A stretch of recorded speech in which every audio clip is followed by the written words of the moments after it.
எங்கள் அம்மா வந்து ஒரு பழமொழி சொல்லும். எங்கள் அம்மா, நான் சொல்கிறது ஊரில், இந்த கொடுமைன்னு கோயிலுக்கு போனால் அங்கே 2 கொடுமை சிங்கிடி ஆடுதும்பாங்க. ஒன்று, அதாவது ஒரு பெரிய ஒரு கொடூரத்தை, ஒரு மிகப்பெரிய அவலத்தை நம்ம வெளியே கொண்டு வந்தோம். அது எல்லாருக்குமே தெரியும், உங்களுக்கும் தெரியும். இப்போ ஏண்டா கொண்டு வந்தேன்னு நினைக்கிற அளவுக்கு இன்னைக்கு உங்கள் முன்னாடி நின்று பேசிகிட்டு இருக்கேன். ஏண்டா கொண்டு வந்தேன்? எத்தனையோ பிரச்சனைகளை நம்ம வெளியே கொண்டு வந்திருக்கோம். ஆனால் இந்த விஷயத்தில் மாத்திரம் நீ யார் கொண்டு வர்றதுக்குங்கிற மாதிரி தான் ஒரு கேள்வி. இப்போ என்னைய வந்து விசாரணைங்கிற போர்வையில், இத்தனைக்கும் விசாரணையில் இருந்தது 4 பெண்கள் 1 ஆண். எது பெண்களை பற்றி கொடுமை நடந்ததை மக்களுக்கு நீங்கள் வெளிச்சத்துக்கு கொண்டு வந்ததுக்காக 3 மணிக்கு வந்த என்ன, இப்போ மணி என்ன 7 மணி. நான் இதுக்கு நம்ம வந்து வருத்தப்பட்டு நான் சொல்லலை. இனிமே அது அவங்க எச்சரித்ததில் 3, அதாவது இன்னைக்கு விசாரித்ததில் 3 விஷயம் எனக்கு எச்சரிக்கையாக தெரிஞ்சது. 1, இதெல்லாம் நீ யாரையா வெளியே கொண்டு வர்றதுக்கு 1.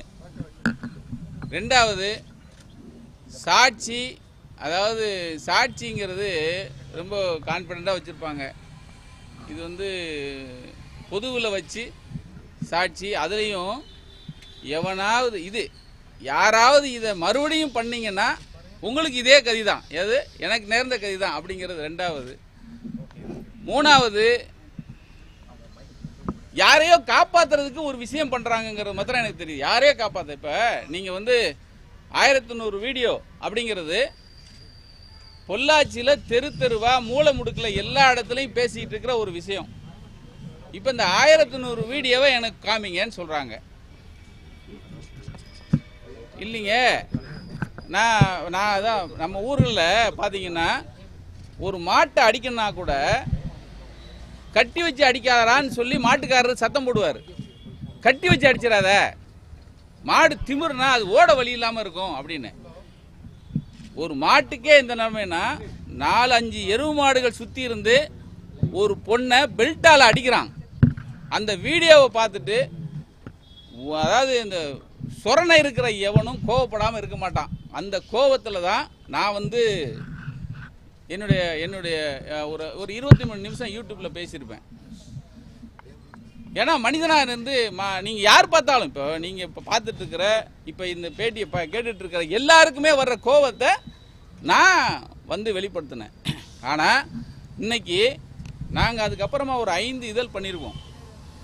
ஒவ்வொரு வரிக்கும் உங்களுக்கு யார் இதை கொடுத்தா, இதை யார் கொடுத்தா, இந்த பின்னாடி சொல்றீங்களா அந்த பொண்ணு யாரு, அதுக்கு பின்னாடி சொன்ன அந்த பொண்ணு யாரு, ஒரு பொண்ணை பேரை ஒரு எஸ்பி சொன்னதுக்காகவே உயர்நீதிமன்றம் 25 லட்சம் ரூபா ஃபைன் போட்டிருக்கு.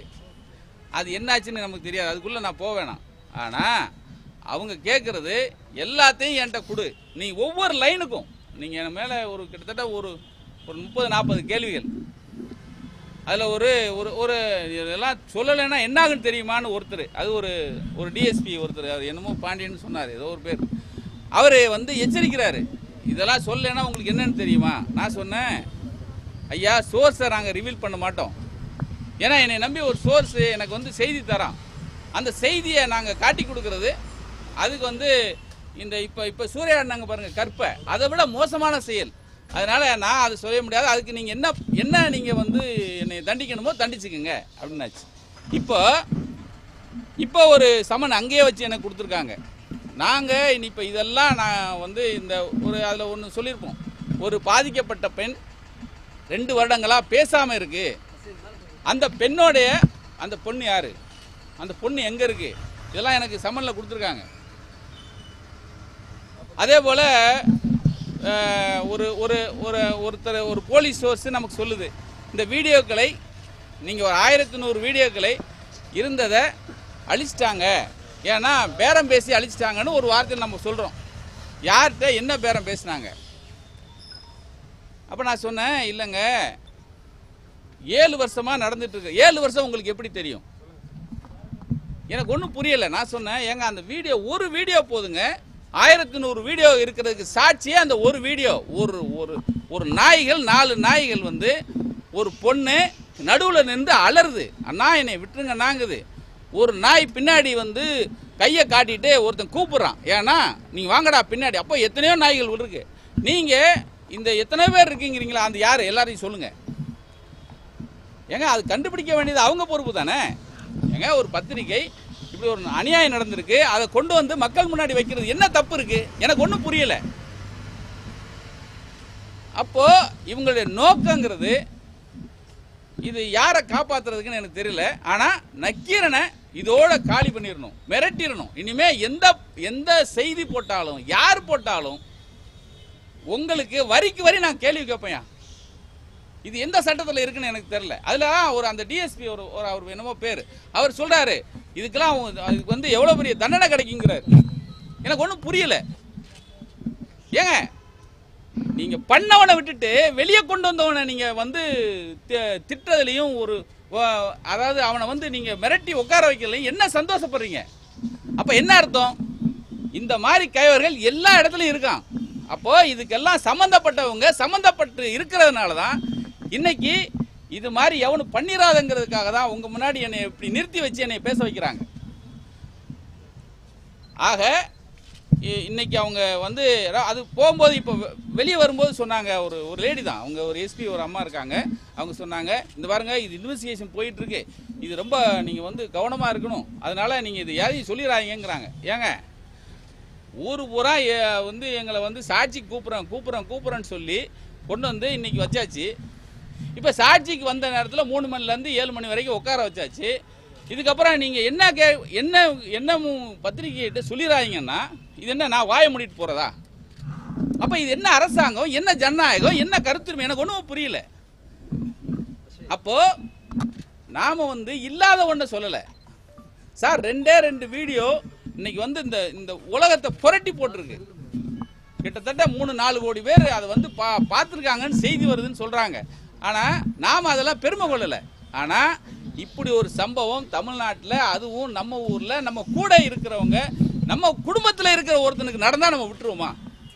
நாங்கள் அப்படி பார்க்குறோம், நீங்கள் அப்படி பார்க்குறீங்க. நம்ம குடும்பத்தில் இருக்கிற ஒருத்தனுக்கு இது நடந்தால் என்ன செய்ய போகிறோம்? அதை தான் நம்ம செய்கிறோம். ஆனால் இதெல்லாம் மீறி ஒவ்வொரு லைனுக்கும் அவங்க என்ன கேட்குறாங்க, 5 புத்தகம், இந்த புத்தகத்தில் நாங்கள் இதை வச்சு தாங்க இப்போ இன்வெஸ்டிகேஷன் போகிறோங்கிறாங்க. அப்போ போலீஸ் அப்போ என்ன சார்? போலீஸ் என்ன பண்ணுது சார்? 4 பேரை நான் சொல்கிறேன், பிப்ரவரி 12ஆம் தேதியே ஒரு 4 பேர் கம்ப்ளைண்ட் லான்ச் ஆகிருக்குன்னு சொல்கிறாங்க. நாங்கள் பத்திரிகையில் போட்டது மார்ச் 9ஆம் தேதி தான் போட்டோம். அது வரைக்கும் பொள்ளாச்சியே தகதப்பாக இருந்திருக்குங்க. அப்பெல்லாம் உங்களுக்கு தெரியலையா? நக்கீரன் போட்ட பிறகு தான் தெரியுதானா? இல்லை, நீங்கள் 1100 வீடியோன்னு போட்டீங்க, 250 பெண்கள்னு போட்டீங்க. யார் அந்த பெண்கள் கேட்குறான்? எப்படிங்க கண்டுபிடிக்கிறது? இல்லை தெரிஞ்சாலும் எப்படிங்க சொல்ல முடியும்? ஏங்க ஒரு பெரிய குடும்பத்தை சேர்ந்த ஒருத்தர் தன்னுடைய 2வது மனைவி இப்படி பண்ணிட்டாங்க அப்படின்னு சொல்லி பதறி இருக்காரு. அவர் இவ்வளவு லட்ச ரூபா கொடுத்துருக்காருன்னு பொள்ளாச்சி சொல்லுது. நான் அதை சொல்ல முடியுமா அவங்ககிட்ட? இல்லை அது யாருன்னு சொல்ல முடியுமா? நான் காட்டி கொடுக்குற ஜாதி இல்லை. அது நான் ஆரம்பத்துலேருந்து சொல்கிறேன். வீரப்பன் விஷயத்திலிருந்தே நான் அன்னையிலேருந்து சொல்லிட்டு இருக்கேன், எனக்கு காட்டி கொடுக்க தெரியாது. பத்திரிகை ஒரு செய்தியை பண்ணுது, என்னால் முடிஞ்ச அளவு நாங்கள் புலனாய்வு செய்து பண்ணுறோம். அடுத்து நீங்கள் இந்த ரிலே கோலை நீங்கள் எடுத்துகிட்டு போகிறது உங்கள் வேலை. ஆனால் என்னை ஒரு குற்றவாளியாக நீங்கள் வந்து ஒரு இன்ட்ராகேஷன் ஒரு ரூமு சார், அது வந்து அதில் ஒரு புதுசாக லேபிள் ஒட்டிக்க எனக்கு தெரியுது. அதாவது என்ன ரூம்னா விட்னஸ் எக்ஸாமினேஷன் ரூம்னு போட்டிருக்காங்க. ஆனால் உள்ளே போனால் 2 செல் இருக்கும். 2 செல் இருக்குது சார். அதுக்கு எதிராக ஒரு ரூமு. இந்த படத்துல எல்லாம் பார்ப்போம் பார்த்தீங்களா, இந்த பக்கம் நீங்கள் இன்ட்ராகேஷன் பண்ணால் அந்த பக்கம் ஒருத்தர் வேடிக்கை பார்த்துட்டு இருப்பா தெரியுமா, அந்த மாதிரி ஒரு செல்லு, அந்த மாதிரி ஒரு ரூமு. இது என்னன்னா மாறல அவங்களை மிரட்டிடுறது. டேய் ஜாக்கிரதை, இனிமே இது சம்பந்தமா எதுவும் போட்டுறாத. இது சம்பந்தமா ஏதாவது போட்டா அடுத்த கட்டம் நீ ஒத்துழைக்கலன்னு நான் கொண்டு வருவேன். எனக்கு என்ன தெரியல, இது என்ன சட்டம்னு தெரியல. அப்போ இந்த சட்டம் எனக்கு நாங்கள் ஒரு வழக்கு போடுறாங்க சார், ஒரு எஃப்ஐஆர் வருது, நாங்கள் ஒரு உயர்நீதிமன்றத்துக்கு போகிறோம். அந்த உயர்நீதிமன்றத்தில் அந்த வழக்கை நீங்கள் வந்து சிபிஐக்கு மாற்றியாச்சுன்னு உயர்நீதிமன்ற நீதியரசர் சொல்றாரு. மறுபடியும் எங்களுக்கு சம்மன் வருது. உயர்நீதிமன்றத்தில் சிபிஐ மாத்தியாச்சே அப்படிங்கிறோம். அதெல்லாம் எங்களுக்கு தெரியாதுங்க. எங்க அதிகாரி சொல்றாரு வரீங்களா இல்லையான்னு ஒரு சம்மன் வருது சார். மறுபடியும் சிபிசிஐடிலேருந்து ஒரு கோவையிலேருந்து வருது. என்ன இந்த எக்மோர் அட்ரஸ் போட்டு கோவை எஸ்பிட்டேருந்து ஒரு சம்மன் வருது சார். நாங்கள் அதை உடனே மறுபடியும் ஏங்க இன்னைக்கு மத்தியானம் வாங்குறோம், காலையில் 11 மணிக்கு இன்னைக்கு காலையில் வாங்கன்னு ஒரு சம்மன் வருது. நாங்கள் ஒரு பதில் அனுப்புகிறோம். ஏங்க கோர்ட் வந்து சிபிஐக்கு மாற்றிச்சு சொல்லிச்சே, அப்போ இது என்னங்க நீங்கள் கூப்பிட்றீங்கன்னு கேட்டோம். அதுக்கு ஒரு பதில் இல்லை சார். அதுக்கப்புறம் மறுபடியும் ஒரு சம்மன். அந்த சம்மனை நீங்கள் வந்து அதே கோயம்புத்தூருக்கு நீங்கள் 30ஆம் தேதி வரணும்னு எனக்கு கேட்டிருந்தாங்க. நாங்கள் அதை உயர்நீதிமன்றம் கொண்டு போனோம். அவங்க என்ன சொன்னாங்க, உங்கள் சாட்சியாக தான் கூப்பிட்றாங்க, கோயம்புத்தூருக்கு ஏன் கூப்பிட்றீங்கன்னு அவங்க கேட்டு நீங்கள் ஏன் சென்னையிலே நீங்கள் கூப்பிட்டு விசாரிங்கன்னு சொன்னாங்க. அதன்படி அதாவது ஒரு உயர்நீதிமன்ற கட்டளைப்படி உயர்நீதிமன்றம் சொன்னதின் பேரில் நான் இங்கே வந்து அப்பீல் ஆகிறேன். ஆனால் அரெஸ்ட் பண்ணக்கூடாது. அதில் வந்து முக்கியமாக அதில் வார்த்தையை அரெஸ்ட் பண்ணாமல் நீங்கள் பண்ணுங்க. ஆனால் ஒரு டிஎஸ்பி பக்கத்தில் இருந்துட்டு தெரியுமா நீங்கள் வந்து இதெல்லாம் சொல்லலைன்னா என்ன ஆகுன்னு தெரியுமா, இதை நீங்கள் கொடுக்கலைன்னா என்ன ஆகுன்னு தெரியுமா, ஒன்றுமே இல்லாமல் இது பண்ணீங்களா, அப்போ உங்களுக்கு அப்போ எதுவுமே இல்லையா, அப்போ எனக்கு ஒன்றும் புரியலை. இது நோக்கம் என்ன?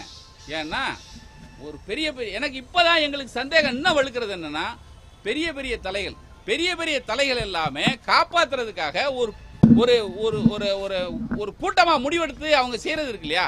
இதில் உதாரணத்துக்கு அந்த 2 நிருபர்கள் இதில் சம்மந்தப்பட்டிருப்பாங்க, என் தம்பிகள், ஒன்று பிரகாஷ், ஒன்று ஒரு அருள்குமார். 2 பேருடைய நம்பர் கொடுங்க. எதுக்கு இல்லை, அவர் தானே போய் விசாரிச்சாரு, நீங்கள் அதை உடனே கொடுங்க, நான் அவங்கள நாங்கள் வந்து சமன் பண்ண வேண்டியிருக்கோம் அப்படிங்கிறாங்க. அப்போது என்னைய நம்பி என் தம்பிகள் என்னைய நம்பி எனக்கு கொடுக்குற செய்தியை நாங்கள் போடுறோம். அப்போ இப்போ நீங்கள் ரிப்போர்ட்டரை மிரட்டிட்டீங்கன்னா எந்த ரிப்போர்ட்டர் வேலை பார்ப்பாங்க? அடுத்து இப்போ ஒரு வாய்ஸ் ஒன்று போயிருக்கோம், நீங்கள் பார்த்தீங்கன்னா தெரியும். இப்போ ஒரு வாய்ஸ், ஒரு பெண் வாய்ஸ், இந்த மாதிரி நாங்கள் ஒரு சின்ன பிள்ளையை கொண்டுட்டாங்க அப்படின்னு ஒரு வாய்ஸ் எல்லா டிவி எல்லாமே வெப்சைட் எல்லாருமே போட்டிருக்கோம். அந்த வாய்ஸையும் நம்ம கொடுத்தோம். அந்த வாய்ஸை நம்ம போட்டுட்டு நம்ம என்ன சொல்லியிருப்போம், இந்த விஷயத்தை நாங்கள் வந்து புலனாய்வு செய்து பார்க்கும்போது அந்த திருநாவுக்கரசுடைய பண்ணை வீட்டை சுற்றி ஏதாவது பிணம் புதைக்கப்பட்டிருக்கா என்று ஆராய்ந்தோம்னு ஒரு வார்த்தை எழுதியிருப்போம் சார். ஆராய்ந்தோம்னு ஒரு வார்த்தை வரும் சார். ஆராய்ந்தீங்கன்னா எப்படி ஆராய்ந்தீங்க? எப்படி நீங்கள் போய் தோண்டிங்க? எப்படி சார்? நாங்கள் ஒன்றும் பெரிய நீங்கள் அரசு நம்ம கையில் இல்லை சார். ஒரு பத்திரிகையாளன் ஒரு செய்தி வரையில் அந்த அந்த அந்த குரலை கேட்டிங்களா சார்? அடி வயிற்றுலேருந்து ஒரு பொண்ணு கதற மாதிரி இருக்கும். நீங்கள் அது நீங்கள் எல்லாருமே நீங்கள் அதை மறுபடியும் நீங்கள் போட்டிங்கன்னா தெரியும். அடி வயிற்றுலேருந்து ஒரு பொண்ணு அப்படியே அது கதறு சார். அதில் அவ்வளோ உண்மை இருக்குது. அதை நீங்கள் யாருங்க நீங்கள் போய் தோண்டி பார்க்குறது? நீங்கள் என்ன ஆராய்ந்தீங்கன்னு கேட்குறாங்க. நான் என்ன பதில் சொல்லுங்கள். நீங்கள் இப்போ எல்லாருமே பத்திரிகையாளர்கள், எல்லாருமே ஊடகவியலாளர்கள், இந்த விஷயத்துக்கு உங்கள் சார்பாக நான் என்ன பதில் சொல்ல? ஆக நோக்கம் என்னன்னா, இப்போ மறுபடியும் எனக்கு கையில் சமன் கொடுத்து அனுப்பியிருக்காங்க. அதில் என்னன்னா, நீங்கள் இதெல்லாம் கொடுக்குறேன்னு சொல்லியிருக்கீங்க, 2 நாளில், அதாவது 3ஆம் தேதிக்குள்ளே கொடுங்க. நான் அதில் எழுதி கொடுத்தேன். அம்மா நீங்கள் கேட்ட மாதிரிலாம் நான் அம்மான்னு கொடுத்து சொல்ல, நீங்கள் கேட்ட மாதிரி 3ஆம் தேதிக்குள்ளே என்னால் இயலாது. எங்களால் முடிந்தவரை என்ன ஒரு எங்களால் முடிந்தவரை 2-3 விஷயத்தை உங்களுக்கு கொடுக்கறதுக்கு முயற்சி பண்ணுறோம் அப்படின்னு சொல்லி எழுதி கையெழுத்து போட்டு வந்திருக்கேன். என்னன்னா இந்த விஷயத்தை இந்த இவ்வளோ பெரிய பாவங்களை செஞ்சாம பாருங்க அந்த நாய்கள். இந்த நாய்களை காப்பாற்றுறதுக்கு, அதாவது ஒன்று அந்த நாய்களை காப்பாற்றணும், இல்லை அதுக்கு பின்னாடி இருக்கிற மிகப்பெரிய ஓநாய்களை, மிகப்பெரிய ஒரு ஒரு கொடூரங்களை காப்பாற்றுறதுக்கான ஒரு சமன் தான் இன்னைக்கு கொடுத்து நான் இவங்க முன்னாடி வந்து பேசிட்டு இன்னைக்கு உங்க முன்னாடி பேசிட்டு இருக்கேன். இப்போ மறுபடியும் என்னை வந்து இன்னும் 2 நாளில் இதை கொடுக்கணும்னு எனக்கு கொடுத்துருக்காங்க. இது இது இது வந்து என்னென்னா, இது பல வகையில் எச்சரிக்கை. இதில் ஒரு எச்சரிக்கை, பத்திரிகைக்கான ஒரு த்ரெட் மாத்திரம் இதில் இருக்குது. மற்றதை உங்கள்கிட்ட விட்டுறேன். நன்றி. 3ஆம் தேதிக்குள்ளே நீங்கள் அதாவது ஆஜராக சொல்லாமல் 3ஆம் தேதிக்குள்ளே ஒரு பாயிண்ட்ஸ் கொடுத்துருக்காங்க. இதெல்லாம் நீங்கள் எங்கிட்ட கொண்டு வந்து கொடுக்கணும் அப்படின்னு சொல்லியிருக்காங்க. நான் வந்து இல்லைங்க, அது இயலாது, முடிந்தவரை என்னால் எவ்வளோ சீக்கிரம் முடியுமோ அதை கொடுத்துட்றேன் அப்படின்னு சொல்லி நான் கையெழுத்து போட்டேன். அதான் அந்த த்ரெட் சொன்னலங்க. அதாவது இதெல்லாம் இதை கொடுக்கலன்னா என்னாங்கன்னு தெரியுமாங்க? இது சட்டத்தில் வந்து இது கொடுக்கலன்னா சட்டம் என்ன செய்யணும் தெரியுமாங்கிறார். இந்த சட்டம்லாம் தெரியாமல் நம்ம பத்திரிக்கை நடத்தலை. இந்த சட்டம்லாம் தெரியாமல் நம்ம வந்து இந்த இந்த இந்த 31வது வருஷம் நம்ம வந்து நீங்கள் நைக்கனை வந்து நீங்கள் கொண்டு போகலை. ஆனால் எனக்கு இதெல்லாம் விட சார் எனக்கு ரொம்ப வருத்தம் சார். நான் சொன்னேன், என்னை இந்த விசாரித்ததில் ரெண்டு மேலதிகாரிகள், ஒருத்தவங்க வந்து ஒரு என்னது சைபர் கிரைம் ஒரு டிஎஸ்பி ஏடிஎஸ்பி ஒரு அம்மா வந்து சிபிசிஐடி எஸ்பி ஒரு அம்மா இருந்தாங்க. அப்புறம் 2 இல்லை யாரோ ஒருத்தர் அவங்க நான் கேட்டேன், அதாவது அசிஸ் பண்ணுறதுக்காக வந்தோன்னு சொன்னாங்க. அப்போ அவங்க பேரை சொல்ல வெளியே கேட்டுக்கிட்டேன், இது ஒரு தப்பாக கூட இருக்கலாம். இன்னொரு 2 பெண் வந்து ஒருத்தங்க டைப் படித்தாங்க, ஒரு அம்மா, ஒரு டிஎஸ்பி இருந்தார், அவர் ஏதோ பாண்டியன்னு சொன்னார். இப்போ எனக்கு என்ன வருத்தம்னா, ஏங்க இந்த பெண்கள் வாயிலிருந்து தாங்க இந்த கேள்வி வருது. பாதிக்கப்பட்டது பெண்கள் தாங்க. இந்த வீடியோவை நீங்கள் பார்த்தீங்களான்னு கேட்டேன். நிர்வாகத்தை அதை பற்றி இல்லை. அதாவது இந்த வீடியோவை பார்த்தும் நீங்கள் பெண்கள் இப்படி கேட்குறாங்கன்னா, அப்போது இது வந்து இதுக்கு பின்னாடி ஏதோ ஒரு தலைமை இருந்து ஆட்டி வைக்கிங்கிறது மாத்திரம் எனக்கு நல்லா தெரியும்.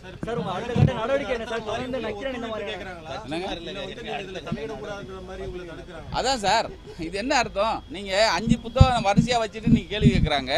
இப்போ வந்து மறுபடியும் நீ 3ஆம் தேதிக்குள்ளே இந்த இதெல்லாம் கொடுன்னு கேட்குறாங்க. நான் வந்து அது என்னால் இயலாதுன்னு சொல்லிட்டு வந்தேன். உடனே கொடுக்க இயலாது, என்னால் முடிந்தவரை கொடுக்குறேன்னு இருக்காங்க. அப்போ நீங்கள் அடுத்து நம்ம ஒரு செய்தி பண்ணல, ஏன்னா இது உங்கள்கிட்ட ஆதாரம் இருக்கா? இப்போ ஒன்றும் இல்லைங்க, ஏதோ ஒரு ஊட்டியில் ஒரு பங்களாலாம் நாங்கள் விசாரிக்கிறோம். ஒரு சம்மந்தப்பட்டவங்க 5 பேர் போய் இப்படிலாம் உல்லாசமாக இருந்துட்டு வந்தாங்கன்னு அந்த லோக்கலில் அந்த ஏடிஎம்கே பீப்புள் சொன்னாங்கன்னு நம்ம ஒரு செய்தி எழுதுகிறோம் சார். அந்த லோக்கல் பீப்புள் ஏடிஎம்கேக்காரன் யார்? எப்படி சார் சொல்லுவீங்க? நீ விசாரிங்க, போய் விசாரிங்க. அதில் தப்பு இருந்தால் நீங்கள் சொல்லுங்கள், இல்லை இது தப்பு இருந்தால் இதுக்கு கேஸ் போடுங்க. இப்போ இந்த 2 பேர், அதாவது சம்பந்தப்பட்ட துணை சபாநாயகருடைய பையங்க இந்த ஒரு இடத்துல மறைஞ்சிருக்காங்கன்னு ஒரு செய்தி போட்டிருக்கோம். அந்த 2 பேர் மறைஞ்சிருக்காங்கன்னு உங்களுக்கு யார் சொன்னது சார்?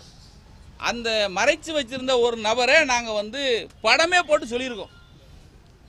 இது யார் சொன்னது? எப்படி சார் சொல்றது? யார் சொன்னதுன்னா எனக்கு ஒன்றும் புரியல. அப்போ சோர்ஸை ரிவீல் பண்ணு. எவன் வேணாம் உனக்கு சொன்னான். நான் சொன்னேன் சார், பாண்டியராஜுங்கிற ஒரு எஸ்பி, அதாவது எப்படி இதை வச்சு பிளாக்மெயில் பண்ணாங்கன்னு நீங்கள் உங்களுக்கு தெரியும்னு கேட்குறாங்க சார். அதாவது பாண்டியராஜன் ஒரு எஸ்பி பேட்டி கொடுக்குறாரு. முதல்ல அவர் வந்து யாருமே இதெல்லாம் பிளாக்மெயில் பண்ணலை அப்படின்னு சொல்கிறாரு.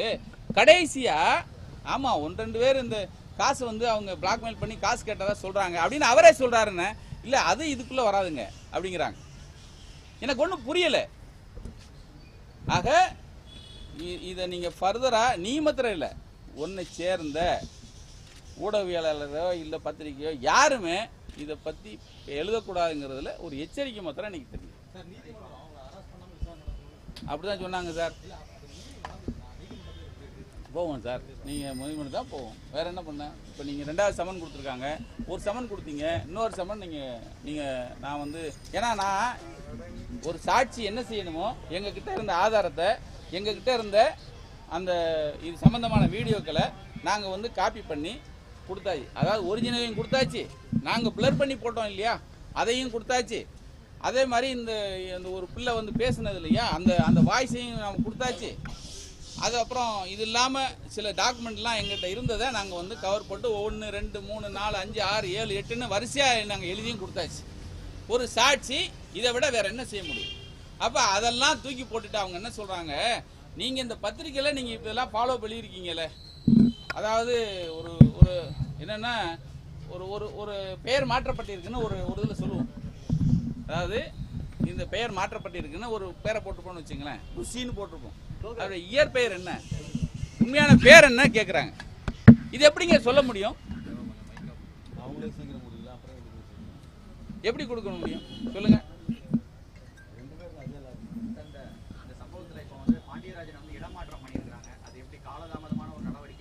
இல்லை, அதாவது எங்கள் அப்பன் குதிரை பிள்ளைங்கிறது தான். இப்போ இவங்க கேட்டதுக்கும் இதுக்கும் எவ்வளோ கான்ட்ராக்ட் பாருங்க. இவங்க கேட்குறாங்க, அதாவது உங்கள்கிட்ட என்ன ஆதாரம் வச்சு பண்ணீங்க, அப்போ என்ன ஆதாரம் வச்சு பாண்டியராஜனை மாற்றினாங்க, நான் அதை கேட்டுக்கலாம் இல்லையா? அதை நான் சொன்னேன் இல்லைங்க. நீங்கள் அதாவது கவர்மெண்ட்டு சிபிஐக்கு மாற்றிருக்கு. கவர்மெண்ட் ஏங்க சிபிஐக்கு மாற்றுது? உங்கள் போலீஸ் மேலே நம்பிக்கை இல்லாமல் தானங்க மாற்றுது. ஒன்று. பாண்டியராஜனையும் அவர் கூட இருக்கிற இன்னொருத்தரை ஏங்க டிரான்ஸ்ஃபர் பண்றாங்க? அவர் சொன்னதுல அவர் மேல வந்து தவறு இருக்கிறனால இப்ப போலீஸ் வந்து இது கையூட்டு வாங்கிட்டாங்கன்னு எப்படி தெரியும்? பாண்டியராஜனை ஏன் மாத்தினாங்க? இந்த கேள்வியை நான் இதுக்கு பதிலா சொன்னேன். சொல்லுங்க அடுத்து. சார் இந்த கேஸ்ல திரும்ப ஏதாவது நீங்க பண்ணதுக்கான வாய்ப்பு இருக்கா சார்? இப்பதான் வந்து இவங்க என்ன நினைச்சிட்டீங்க நீங்க தம்பி உங்கள இப்ப எனக்கு கேட்டவங்க என்ன நினைக்கிறாங்க, ஏதோ திருநாவுக்கரசு கும்பலோட இவனுல இருக்கான் போல, எப்படி இவனுல இருக்கான் போல அப்படிங்கிற மாதிரி இந்த வலை இருக்குல்ல வாழ்க்கையில. நான் ரொம்ப வேதனைப்பட்டதாங்க. நான் நிறைய பத்திரிகையாளர் சந்திப்பு நிறைய பண்ணியிருக்கோம், நிறைய விஷயங்களை வெளியே கொண்டு வந்திருக்கோம். நித்யானந்தாவை கொண்டு வராததா, இல்லை நீங்கள் வந்து இப்போ நம்ம நிர்மலா தேவி விஷயத்தை நம்ம கொண்டு வராததா. ஆனால் இதில் தான் எனக்கு ரொம்ப மனம் பாதிச்சது என்னென்னா, ஒரு பானை சோத்துக்கு ஒரு சோறு பதம்னு சொல்லுவாங்க இல்லையா பெரியவங்க. ஒரு பொண்ணை கதறடிச்சு ஒருத்தன் பெல்ட்டால் அடித்து அதுவும் இப்படி கூப்பிட்றான்னா, இதுக்கு முன்னாடி எத்தனை விஷயங்கள் நடந்து கடைசியாக இந்த விஷயம் வந்திருக்கணும். இதை வெளியே கொண்டு வந்தும் ஆனால் இந்த பெண்களுக்கோ இல்லை என்னை விசாரிக்கிறவங்களுக்கு ஒரு மனசுங்கிற ஒரு விஷயம் இல்லையா, இருக்காதா? அதை விட முக்கியம் இந்த ஆட்சியாளர்களுக்கு அவங்க வீட்டில் எதுவுமே இந்த மாதிரி ஒரு அவங்க உறவுகளோ இல்லை வேற யாருக்கோ இப்படி ஒரு சம்பவம் நடந்தால் இப்படி விட்டுருவாங்களா சார்? அதான் நான் முதல்ல சொன்ன பாருங்க, ஒரு மாட்டை அடிக்கனா கூட கட்டி வச்சு அடிக்காதான்னு அந்த காலத்துல எங்க ஊர்ல சொல்லுவாங்க. இவன் ஒரு பொண்ணை நடுவுல உட்கார வச்சு 4 நாய்கள் பெல்ட்டால் அடிக்குது. இதை பார்த்து நீங்க எல்லாம் இதை பார்த்து மறுபடியும் இதை ஏன்டா கொண்டு வந்த, இது ஏன்டா வெளியே கொண்டு வந்த, இது ஏன்டா யாரை கேட்டு கொண்டு வந்த அப்படிங்கிற கேட்டாங்கன்னா நான் என்ன பதில் சொல்ல? நீங்க சொல்லுங்க. நன்றி.